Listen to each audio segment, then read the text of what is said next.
एक जंगल में खरन-खर नामक शेर रहता था। एक दिन वह शिकार की तलाश में बहुत दूर निकल गया। शाम हो गई, लेकिन कोई शिकार उसके हाथ नहीं लगा था। वह थक गया था। एक पहाड़ी की तलहटी में उसे एक गुफा दिखाई पड़ी। वह गुफा के अंदर चला गया। गुफा खाली थी। शेर ने सोचा, अवश्य यहाँ रहने वाला जानवर बाहर गया है। रात होते होते वह वापस जरूर आएगा। तब तक यहीं छुपकर बैठ जाता हूं।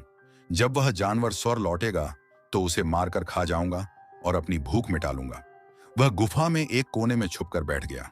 वह गुफा दक्षपुच्छ नामक गीदड़ की थी।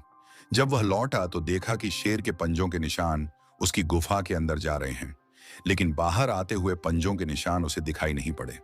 वह समझ गया कि उसकी गुफा में कोई शेर गया है और वह अब भी अंदर ही बैठा है। यह पता लगाने की शेर गुफा में बैठा है या नहीं, उसने एक युक्ति सोची। वह गुफा के द्वार पर खड़ा होकर तेज आवाज में बोला, प्यारी गुफा, मैं वापस आ गया हूं। तुमने कहा था कि मेरे वापस आने पर तुम मेरा स्वागत करोगी, लेकिन तुम तो चुप हो। क्या बात है, तुम कुछ बोल क्यों नहीं रही हो? गीदड़ की आवाज शेर के कानों में पड़ी तो उसने सोचा, यह गुफा अवश्य गीदड़ के आने पर उसका स्वागत करते हुए कुछ कहती है। मेरे यहां होने के कारण शायद आज यह चुप है। अगर गुफा कुछ न बोली तो कहीं गीदड़ को संदेह न हो जाए और वह वापस न चला जाए। वह गरज कर बोला, आओ मित्र, तुम्हारा स्वागत है, जल्दी अंदर आओ। शेर की गरज सुनकर गीदड़ डर गया। वह उल्टे पांव वहां से भाग खड़ा हुआ। शेर बहुत देर तक गीदड़ के अंदर आने की प्रतीक्षा करता रहा, लेकिन वह व्यर्थ रहा।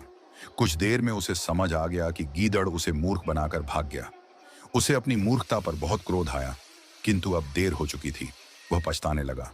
सीखा भविष्य के संकट को भांप कर जो बचने की युक्ति निकाल ले, वह बुद्धिमान होता है।